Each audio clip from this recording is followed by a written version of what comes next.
We are back here in Panimbaya sa Kabuntagon aron sa pagtubag ug hatag og mga advices sa atong letter center. Dear Panimbaya, I have a feeling nga dili proud akong parents sa ako. I am the only child pero murag wala ko naka-feel nga anak ko nila. Usahay maka-think ko nga basin adopted ra ko. Nisamot ko ka-pressure sa school kaya nga akong mga cousins pulos na sa top 5. Ako wala yun ko sukad appeal sa Dean's List. Nindot kayo ang atong kabuntagon tungod kay I am surrounded with men. O karon nga kabuntagon atong makauban ang atong mga men nga puno sa wisdom. But before that, naatay caller on the line. Hello, good morning. Hello? Hello. Yes, good morning, ma'am. Good morning. Taga-asa nga atong caller? Agusan. Taga-Agusan. Kinsay ngalan sa atong gwapa nga caller? Angelica. Hello, Angelica. Good morning, mga taga-Agusan. Unsay answer sa atong question? Lucas. Dunay, basahon sa Biblia nga gisulat ni Luke. Unsa to siya? Matthew. Lucas. Lucas and Matthew. Matthew? Lucas and Matthew. Tanaw na to kung sakto ba ang iyang tubag. Answer please. Luke and Acts. Okay. Murag dili mao ang isa. Dili po na mamatag ang t-shirt kaya basig tunga ra ang t-shirt mabot. Well, thank you kayo Angelica for calling. Pwede ka maghatag sa imong mga greetings. Hello Angel. Pwede ka maka-greet sa imong mga friends. Akong great ang akong mama, akong papa. Si Elder Jubren. O gang taga-gusa. O taga-tinaw. Well, bibo kay mo dina. Regards mi dina sa inyong mga family members og maayong pagpamahaw ninyong tanan. Thank you so much. Now, balik ta sa ato ang tambaganan. Ang iyang problema kay feeling daw niya dili proud iyang parents sa iya. The only child siya, pero murag feeling niya nga adopted ra siya. Kay dili daw proud ang iyang parents niya.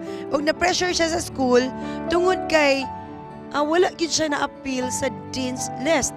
Unya ang iyang mga cousins appeal gyud sa top 5. Well, magsugod na kay Pastor Jaime. Pastor, unsa may imo ikatambag? I'm sure na po kay mga anak unya kabalo gyud pug ka if ever sila ang makafeel og ingon ani.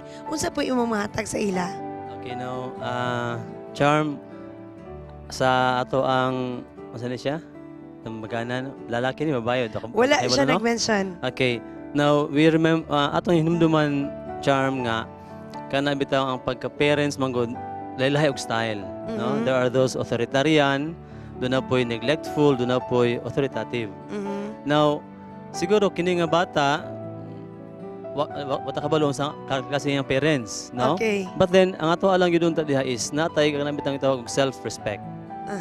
Nga, we don't think negative kung siya ito nakita sa itong parents. Siguro, his or her parents is busy ba kaha, so wala kayo time para niya, pero it does not mean nga wala siya gilove. Okay, it doesn't mean nga wala gyud siya gilove. Let's have Pastor Donald. Kining iyang problema, iya ra maning hunahuna. Yes. Yeah, but the reality, murag ato pa ning angayan tukaron. Kay usahay sa atong mga pagunahuna, di biya tanan natong pangunahuna tinuod o na husto.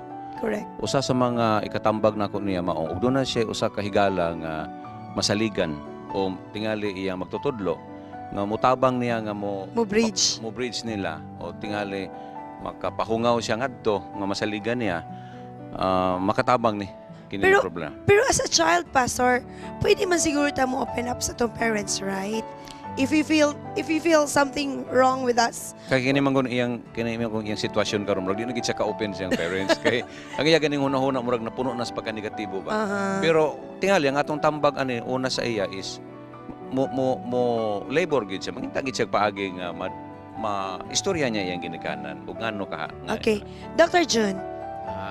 Abi ninyo si Jesus mismo sa diha nga tuwa sa Getsemani. Iyang gibati nga murag gibiyaan siya sa Ginoo. So natural na gina Pastor Oo. Day. Pero Nga palangga sometimes- baya siya siyang amahan, di ba? Palangga siya kayo. Kining atong mga ginikanan sa dili nila ikaayo ikapakita ba ang ilang pagigugma. Pero siguro i-challenge po nila ang ilang mga anak, no? Dili tanan parehas pod ang kapasidad sa mga bata. Busa kita pod nga mga ginikanan ato pong tanawon ang atong mga anak nga they have their own levels of intelligence o tingali mas maayo itong ingon ni Pastor Don nga atong atuon ang atong amahan open up really, no? To open up, Pastor Kaimi, to open up ourselves. O nakasabot ko nga ang inyong mga ginikanan makasabot sab niya na. Og malipay tingali hinuon sila nga mahibalo sila kung unsay mong gibati. Wow, very nice. Let's talk about sa pressure niya nga ang iyang mga cousins top 5 niya siya Dean's List. Doon na ba tayo angay nga ihatag sa iyang tambag aron nga dili pod kaayo siya ma-pressure? Taon-taon man sad kong miagi pagka-principal Aha, o kini nga mga problema natural ni. natural ni. Pero para nako nganong ato mang iparang ang atong kagalingon sa uban. Okay. Na ako siguro ikatambag kaniya nga maningkamot siya siyang kagalingon kakayahan. Correct. Kay dili man ang pagka-Dean's List lang mo ay maingon na to barometro sa kalampusan.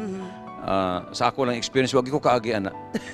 Sa Pero akong look at you pagkasyan. now. No, maybe mo ingon na to nga makadasig ta nila tungod kay daghan man sa mga factors nga no. Di ko ka take sa exams ka o kay bayad kada Correct, panahon ng examinations. Unya mga projects di ko din ka-submit ko matay kwarta. Daghan kay mga factors nga behind that. Pero para nato iyang ang akong ikatambang lagi niya mao nga iya lang yung susihon sa iyang kagalingon ug asa ang iyang mga gikusgon ug kaluyahon diha niya i-magnify ang tanang mga butang.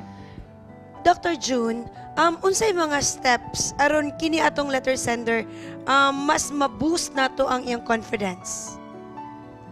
Tanawon niya nga siya usa gayud ka tinuga sa Ginoo. Palangga siya sa Ginoo. Ug tungod niya na he or she is a person near to the Lord. Amen. Ug tungod niya na doon na siya kaugalingong gahom within himself or herself nga inherent upon him. No, inherent upon him. Iyang i-boast ka na nga ako anak sa Ginoo, anak sa akong amahan, anak sa akong ginikanan. Ug tungod niya na akong makita nga there is something in myself that I can do Wow. by God's grace. By God's By grace. God's grace. Mga kahigalaan, among gi-post ang Dear Panimbaya Problem sa among Facebook page. Ug ania ang mga tambag nga among nadawat gikan sa atong mga viewer ini nga problem. From Zelda Caudor Fernando, ingon siya, our emotions are very essential in our daily decisions. But sometimes, it can be Satan's channel in deceiving us. Think of those street children abandoned by their parents. Think of those kids abused by their own daddies and mommies. Think of those poor fellows who don't have education because their parents are too busy spending their money to bars and gamblings instead of paying their child's tuitions, or even make their child work or beg in the streets for their own benefit. If you experience these treatments, then you are a neglected child. But if you're not, then you are lucky. So don't bother if your cousins are gaining the top slots. You can too. You can too. If you set aside the insecurities within you and start aiming your own top slots, everyone has its own specialty.